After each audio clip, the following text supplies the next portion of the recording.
Om Sai Ram. Welcome to Sai Samarpan channel. मैं हूं आपके साथ में विन्नी और आज मैं एक्सपीरियंस लेकर आई हूं उमा देवी जी का, जो झारखंड से हैं।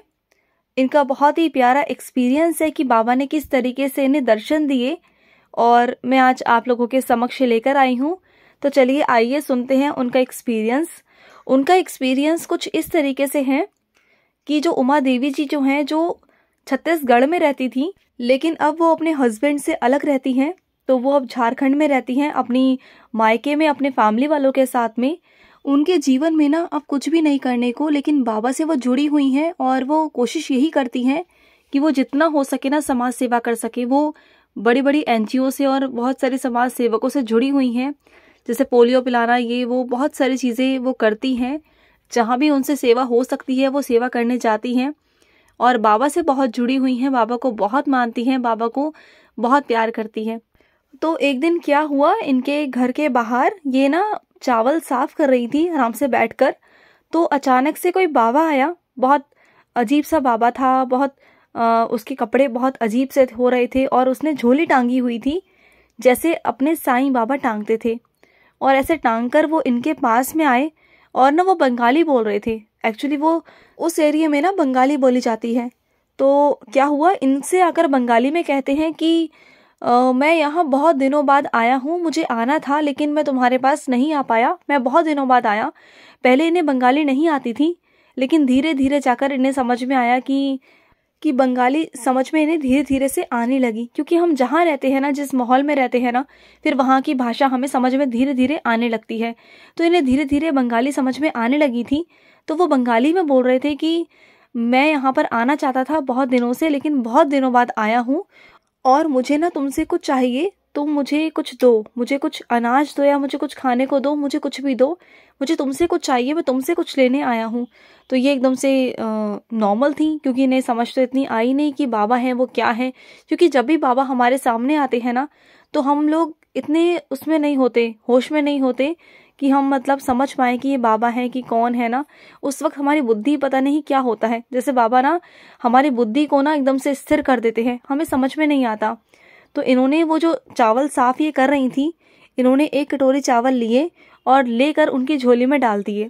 और डालने के बाद जैसे ही ये पलटी ना, इन्होंने देखा वो बाबा वहां से गायब, वहां पर थे ही नहीं, वहां पर थे ही नहीं। और इन्होंने बाहर जाके भी देखा, आस पड़ोस के घर में भी पूछा कि आपने किसी बाबा को देखा था क्या, कुछ हुआ था क्या, यहाँ से किसी को आते जाते देखा क्या।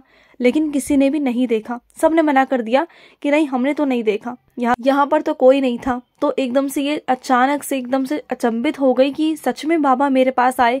क्योंकि ये हर वक्त बाबा को याद करती रहती हैं, बाबा को बहुत मानती हैं, बाबा की पूजा पाठ सेवा 24 घंटे बाबा का नाम लेती हैं।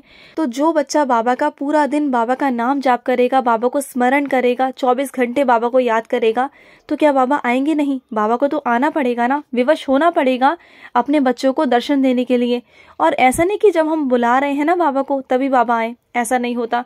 बाबा कभी भी आ जाते हैं, किसी भी रूप में, कभी भी, किसी भी समय बाबा आपके परीक्षा लेने आ ही जाते हैं और अपने दर्शन देने भी, अपना आशीर्वाद देने भी, कभी भी किसी भी रूप में। जरूरी नहीं कि किसी फकीर के रूप में आए, किसी बाबा के रूप में आए, वो आपके रिश्तेदार के रूप में आ सकते हैं, आपके बच्चों के रूप में आ सकते हैं, वो किसी भी रूप में आ सकते हैं, किसी बाहर के व्यक्ति के रूप में आ सकते हैं, किसी अनजान चेहरे के रूप में आ सकते हैं। बाबा के तो अनेक रूप है ना, बाबा तो हर रूप में आ सकते हैं, किसी भी रूप में, पशु पक्षी किसी भी रूप में आ सकते हैं। तो जब भी कभी हम व्यवहार करते हैं ना, तो हमें हमेशा अच्छा ही व्यवहार करना चाहिए। और हमारे चौखट पर अगर कोई आए ना, तो हमेशा याद रखो कि कोई भी आपके दर से कभी कोई खाली ना जाए, कभी कोई खाली ना लौटे। चाहे आपके पास में कुछ भी हो, चाहे कच्चा कुछ सामान हो, चावल कच्चे हो, दाल कच्ची हो, आटा हो, दे दो। अगर बना हुआ नहीं है तो कच्चा दे दो, लेकिन दे दो। कभी भी आपके घर से ना कोई खाली हाथ नहीं जाना चाहिए। चाहे आप पैसे दो, कुछ भी दो, लेकिन दो जरूर। कोई भी इंसान तुम्हारे घर से या कोई भी पशु पक्षी या कुछ भी आपके घर से खाली हाथ नहीं जाना चाहिए। इस बात का हमेशा याद रखना, ध्यान रखना।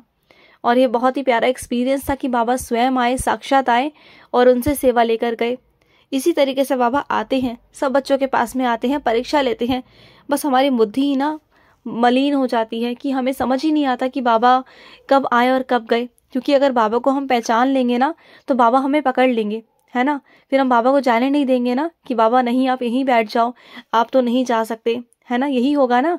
तो बाबा तो उस वक्त हमारी बुद्धि को फिरा देते हैं कि बस ये मुझे अभी समझ ना पाए, और जब चले जाते हैं ना उसके बाद हमें एहसास होता है, ऐसे लगता है जैसे हमें जस्ट अभी होश आया हो कि अरे ये तो बाबा थे।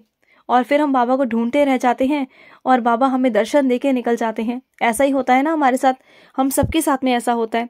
हम कितना भी कोशिश कर ले, कितना भी कुछ भी कर लेना, हम बाबा को पकड़ नहीं सकते, क्योंकि बाबा ना बहुत चंचल हैं, बहुत शैतान भी हैं बाबा। और बहुत ही प्यारा एक्सपीरियंस था उमा देवी जी का। अगर इसी तरीके से अगर आपके भी कोई एक्सपीरियंस हो तो ज़रूर हमारे साथ शेयर करें। स्क्रीन पर चल रहे नंबर पर आप हमें कॉल कर सकते हैं, अपना अनुभव ज़रूर शेयर करें हमारे साथ। तो चलिए मिलते हैं नेक्स्ट वीडियो में, तब तक के लिए ओम साई राम, जय साई राम।